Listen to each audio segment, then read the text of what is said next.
Hello everyone, Niklsun here, and welcome to Coming Soon Movie News with Niklsun. I'm your host, and on this show, every Monday, Wednesday, and Friday, we'll be going over all of the day's movie news and going over what it means for the production in general, such as casting decisions, trailer announcements, director announcements, things like that. So, without any further ado, let's get started with today's Hot Topics.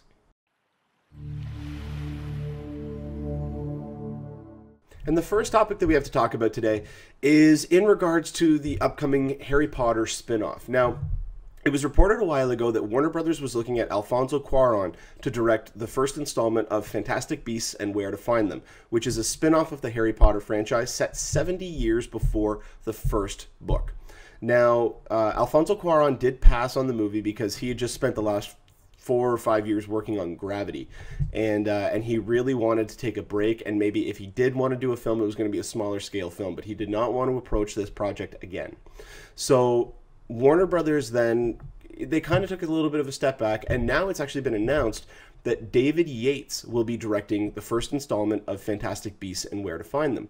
Now, if that name is unfamiliar to you, David Yates is the man who brought us Harry Potter, Harry Potter and the Order of the Phoenix, Harry Potter and the Half-Blood Prince, and Harry Potter and the Deathly Hallows Part 1 and 2.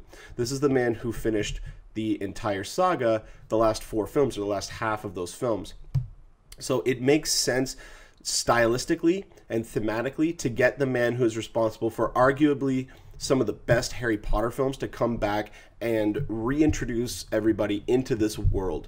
Even though we're not going to be seeing anybody from Harry Potter outside of maybe a few professors, but we're not going to be seeing Harry, we're not going to be seeing Hermione, we're not going to be seeing, any of the school children or anything like that. But it is very interesting because we are going to get that sense of continuity. We are going to hopefully at least get that same look and feel. Now, once Harry Potter and the Deathly Hallows Part 2 finished, David Yates took his own sweet time trying to select his next project. And he had settled on Tarzan, a new adaptation of Tarzan, and that kind of went up and down for a while. But he actually finally got everything all settled, and now with Alexander Skarsgård from True Blood, they are currently shooting Tarzan. They also got Margot Robbie, who was the gorgeous blonde in Wolf of Wall Street. She's going to be playing Jane. So I'm intrigued to see this new version of Tarzan. And so once he wraps that and starts and finishes that up, which I believe Tarzan is scheduled for release next summer. So I believe that probably by the beginning of 2015, he's going to have already started pre-production on Fantastic Beasts, because Fantastic Beasts comes out, I believe it's November 18th, 2016. I could be wrong about that date. It is in around the middle to end of November of 2016. So, but it is curious that Warner Brothers always had the plan to have a director of a previous Harry Potter film to direct the first installment of this new franchise, which is, that to me is a very smart decision, because it will allow for people to still be familiar with this, instead of someone coming in and bringing a completely unique and different take on this material. So I do like the fact that they are going with somebody who has already had experience in this world, in this universe, and is probably going to try to bring something new. Because, I mean, looking at David Yates, even just looking at what he did over the course of those films, you could see that he had a better grasp on the storyline and on the characters as the films went on, which, I mean, that would naturally happen anyway, but coming back into this world, he's really going to understand those sensibilities that made it work, and I really do think that we're going to get something unique and special with this. The main question remains, if this movie's a hit, who's going to direct 2 and 3? Because we already have dates scheduled out in 2018 and 2020 for the second and third installments of this franchise. So, until we get more information about this, I will update you guys on here.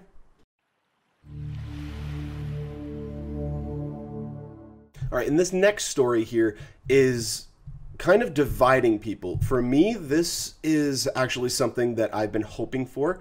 Some material from the Amazing Spider-Man 2 Blu-ray has actually come out, and one of them is a commentary track with director Mark Webb, who is talking about certain aspects of the movie, certain things that were deleted or removed.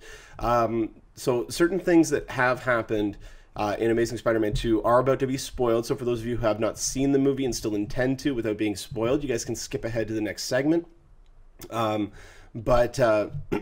me. But yeah, this is going to potentially spoil some of the lineup of the Sinister Six, as well as potential villain for Amazing Spider-Man 3. So without any further ado, let's get into this. So Mark Webb recently talked about how there are a couple of characters that are confirmed to return. One of them, which was a rumor for a while, was the cryogenically frozen head of Norman Osborn. He did confirm that they shot the scene, that they actually have his head in a cryogenic state to be used in a sequel. He specifically said to have him come back. So we do know that Norman Osborn is going to be returning at some point. But the more interesting thing, and this is what I've been hoping for a while, is he did confirm that even though we don't know the full lineup of Sinister Six, that little graphic that they had during the end credits of Amazing Spider-Man 2, which showed the 6 little symbols, he did confirm that the one is the mask of Mysterio, which as soon as I saw that, I almost started jumping. I'm like, yes, Mysterio, finally we're going to get this adaptation, because he's such a cool character, and he's going to be something wholly different that Spider-Man has never faced before in any of the movies. And I don't just mean as an actual foe, I mean visually. Visually, this character is going to be wholly unique. And the one thing that I just hope that they don't do is they don't make him like Electro. Don't make him pathetic. You can make him sympathetic, but do not make him pathetic, because that's what Jamie Foxx brought to that role. He was pathetic. I don't know how anyone out there was able to sympathize with that character. He was just he was one of those guys where you wouldn't even want to be around him. If he was at work, if he worked with you, you'd stay away from him, because he's that type of a person. And I did not like the adaptation that they brought, and I hope that they don't do that with Mysterio. But on top of that, he said that one of the other symbols was definitely a spear, which leads to Kraven the Hunter. So we are going to be getting in either Sinister... We know in Sinister Six we're going to be getting Mysterio and Kraven the Hunter. Although Mark Webb has said that he wants Kraven the Hunter for Spider-Man 3. Now, Kraven has never been a straight-up villain. Kraven has always been the type of guy who is basically just on a mission. He has orders and he needs to take care of something. So I could potentially see Kraven being a part of the Sinister Six, because the Sinister Six is supposedly going to be a redemption story of sorts for certain characters. But I could see Kraven coming out of Sinister Six and actually being a potential anti-hero or even potential ally of Spider-Man, that Kraven is actually the one who is going after these guys. Because there's another rumor going around where they did this kind of... Sony released this kind of Sinister Six video clip. It was just a combination of a lot of different pieces of footage, but one of the most interesting aspects of it was it included footage of Venom from from Spider-Man 3, Sam Raimi's Spider-Man 3, leading people to think, is Venom actually going to be a part of Sinister Six leading into the spinoff? Because the spinoff is supposedly going to be coming out the year after. I don't know if he's going to be a part of it. I'm hoping that he is, only because, and the only reason that I say that is not having to do with anything about the writers of this project. To me, Venom is the type of character you cannot only do him in one movie. Even if they had done him in Spider-Man 3 as the sole villain, you cannot do him as just a villain in one film. He needs to be explored in multiple films. He is the type of character that has enough depth and has enough backstory that you could do that and do him justice. So, with that being said, I do actually like this news. I am actually excited about Sinister Six, and a couple of reasons are Sony has taken a look at what happened with Amazing Spider-Man 2. Whether or not they see that it was a failure due to the script is another story, but Amazing Spider-Man 3 was originally scheduled for release in June of 2016. They have delayed that until 2018, which means they are still trying to work out what they're going to do with that film. They've now moved Sinister Six before Amazing Spider-Man 3. So Sinister Six will be released in November of 2016. That gives them more than 2 years to still work on Sinister Six. And on top of that, Drew Goddard, the man who brought us Cabin in the Woods, and he's also written several other projects, he is the one who is writing and directing this project. He is a fan, a heart-to-heart fan. This guy knows this material, he knows what needs to be put into this movie, and he is not the type of person to bow down to studio pressure. There will obviously be parts where he will compromise. That is without a question. But he is not the type of person for them to come in and say, do this, this, this, this, this, this, this, this, and this. And he goes, okay, yeah, sure. No, he will actually defend his work and defend what his vision is, as long as it falls in line with what Sony's overall plan is. That's where it comes into the negotiations and the compromise. If they say, listen, you have free reign, but you need to include this character, this character, this character, and this needs to happen at the end, he may say, okay, well, at the end, could we actually do this while still incorporating that? And they may go, yes. So that means that now he, even though he did have to compromise on something, he still maintained his vision. He still maintained the story that he was trying to tell. And he is the type of person that I believe will have that ability. And he will be able to go to the powers that be at Sony and say, listen, if you guys are going to tell me what is going to be included in this film, I am leaving. Because they've already seen what happened with Amazing Spider-Man 2. When you have every executive at Sony saying, hey, we need this toy. We need this toy. So we need to put all this stuff in this movie. And we don't really care about the story. That was basically what I got from Amazing Spider-Man 2. Even though there were some cool action sequences, which for the most part were all spoiled in the trailers. I really hated Sony for doing that. But yeah, I mean, it gives them just extra time to work out the problems and the kinks with whatever plan that they do have. And there's still the rumor of the female-led Spider-Man spinoff. Now, whether or not Spider-Man would be in that film, if it would be Spider-Woman, or if it's going to be someone else entirely, we still don't know. A lot of people are assuming it's going to be Black Cat, but I don't even know if this is a project that's actually going to happen. But, you know, we're going to have to wait and see. But yeah, I mean, this is all we know about Sinister Six as of right now, but if we get more information about this, I will definitely update you guys on here.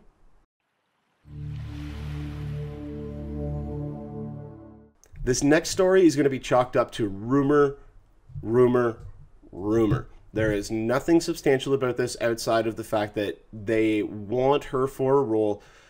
Jennifer Lawrence currently is rumored to be a part of Quentin Tarantino's The Hateful Eight. Now, I need to preface this by saying that her publicist has already come out and denied that she is not involved with this project as of yet, in any capacity, whether or not that means negotiations or anything of that sort. But apparently, the powers that be for this film, whether or not that's actually Quentin or if that's actually other people, really do want her for this film. They have not approached her yet, as far as I'm aware. But oh my God, would this be an amazing pairing? Imagine someone of the talent of Jennifer Lawrence. Now, a lot of people love to go and immediately hate on Jennifer Lawrence because they feel that she's faking being normal. Why do you assume that? Is it because she's an actor? I don't get that from her. Every time I've seen, like, even in when she was nominated for Winter's Bone, she came across as very down to earth, just very natural. And she's maintained that throughout the whole thing. Like, she's just having fun. You know, she's, what, 22, 23 years old, maybe 24. She's having the time of her life. And this is still really surprising. Now, in 5 years, that may change. She may start to get the Julia Roberts, you know, mindset where she just thinks she's queen bee of everything. But as it stands right now, I love everything that Jennifer Lawrence has done. I mean, I have not yet come across a role that I did not like. I did not particularly like American Hustle, but that was nothing to do with her role. I actually thought she was quite good in that movie. She surprised the hell out of me in Silver Linings Playbook. I love that film. After watching it, both the camaraderie that both her and Bradley Cooper had in that movie, I thought was amazing. I thought it played so well. It felt really natural. And then you see her in real life, and she's, you know, she's just this playful little kid. And I completely agree that that is natural. I don't understand. I guess people just want to hate on her because she's so nice and they can't find a reason to hate her, so they need to make up this option. I don't know. But someone of her amazing talent doing a Quentin Tarantino film, that is something that I want to see. Like, I mean, could you imagine the dialogue that Quentin Tarantino writes and the type of actress that Jennifer Lawrence is, and having those things to mesh? I mean, all I'm thinking of is that's her second Oscar. You know, that's her 4th nomination and her 2nd Oscar. And I do hope that this happens. The main problem that would arise if this is something that they are trying to get nailed down, there are a couple of things that are going to be in the way. Number one, as far as I'm aware, she still has a little bit of filming left to do for Mockingjay Part 2. The Hunger Games Mockingjay Part 2. On top of that, she has David O. Russell's Joy to film in 2015, which is about the woman who invented the miracle mop. And also, she has X-Men Apocalypse to shoot, which comes out in 2016. Hateful Eight is expected to shoot in 2015. There may not even be an opening in her schedule to go and film this. Now, that being said, it also depends on the size of the role. The role that she is apparently rumored for, or at least the one that she's most likely to be up for, would be the role of Daisy the Prisoner. And she's kind of the catalyst of this whole thing. She's one of the reasons why a couple of these characters actually come together. The whole storyline of the movie is that these 8 people get kind of stranded in this building during a blizzard. And it's set in the Old West, so it's a Western again. But yeah, it's going to be very Reservoir Dogs type style. I don't think it's going to be as action oriented as Reservoir Dogs was, but yeah, that's kind of the feel that they're going for.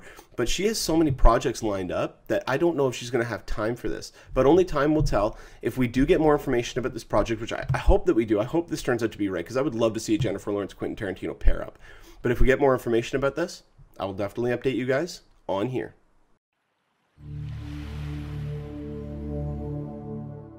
All right, and the last topic that we have to talk about is they've released a full trailer for the upcoming Conjuring spinoff, Annabelle. Now, for those of you who have seen The Conjuring, Annabelle was the character at the beginning of the movie, the doll at the beginning of the film for the first 5 or 10 minutes of the movie. And this movie basically said, okay, there's enough of a story here to tell where we're going to go and tell the quote-unquote origin story of the doll Annabelle. And James Wan, who directed The Conjuring, he is not returning for this film, only because he's currently working on Fast and Furious 7. He's got a pretty big franchise in his hands right now, so he's not going to be able to work on this. He is, however, producing, and the director of photography for The Conjuring is the one who has stepped up to take the director's chair, which means visually and stylistically, we should be getting something very similar. Lee Wanell, who co-wrote, I believe he co-wrote the first movie. I'd have to double check. I may just be thinking of Insidious, but I believe that he is it's the same writers. It's the same people who were involved in the first one are making the spinoff. And wow, does this movie look creepy as all hell. You can really tell that it fits within the world of The Conjuring. The style, the camera moves, even in the trailer, that song, when that song comes on, You Only Have Eyes for You, or I Only Have Eyes for You. Once that starts playing, you get the chills. One of the most nerve-wracking sequences in the entire trailer is right near the end, where she just looks over and she sees a girl standing in another room. And all of a sudden, the door starts to close. And as the door starts to close, that little girl starts running. Just as she hits the door, she turns into this adult woman that's like this crazed person, all covered in blood, just starts screaming and running at her. And it just, when I saw that, I didn't jump, but it freaked me out a little bit. And that's what The Conjuring did. Because one of the things that The Conjuring did so well is it's not a jump scare movie, even though there are certain jump scares. It's a terror movie. It's a tension-filled movie. And you can almost see that they are going that route with this film, which I really think is the right way to go. If you do jump scares, then people are, they're going to see it. They're going to be like, ooh, that was freaky. And then if they go and try to watch it again, if they even have an intention of watching it again, they're not going to have that same connection to it. It's like trying to watch The Sixth Sense again. You just don't get the same entertainment value out of it. But even on top of that, the one thing that they need to do with this film is they need to make sure that these characters are as memorable and as impactful as the characters were in The Conjuring. Because out of everything, that was one of the things that really held the film together. You cared about these characters. You worried about them. You were scared whether or not some of them were going to be injured or even killed. And that is not only just a testament to the script, but that's a testament to the caliber of actors that they got for this. And the people who they got for the Annabelle spinoff They don't have the same kind of resume that people like Patrick Wilson or Ron Livingston does, or Vera Farmiga.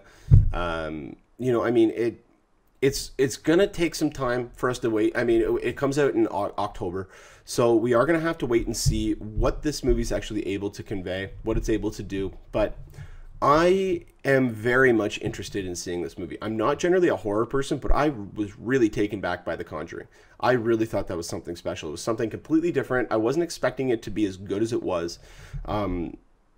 And yeah, I mean, I really hope this movie turns out to be very similar to that, because it would be a shame if this spin-off came out and was not able to convey the same things that the first one did, because we're getting The Conjuring 2 as well. I believe that comes out next year, although it may be 2016. I'll have to double check on that. So this is kind of to bridge the gap before we get The Conjuring 2. So I'm really, really excited about this film. I do hope that it's able to convey the same things that the first film does, but this is all the information that we have on it as of right now. You can find the trailer in the description of the video below, the link to it, so that you guys can watch it for yourselves if you haven't checked it out. But I definitely recommend to check it out because it is creepy. But once we get more information about this project, I will definitely update you guys on here.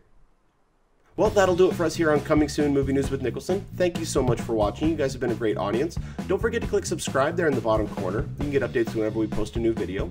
You can also find me on Twitter at Niklsun, Niklsun, for all of your movie updates. And you can find me on my Facebook page at facebook.com/movienewswithniklsun. And until next time, you guys enjoy the rest of your day. Take care.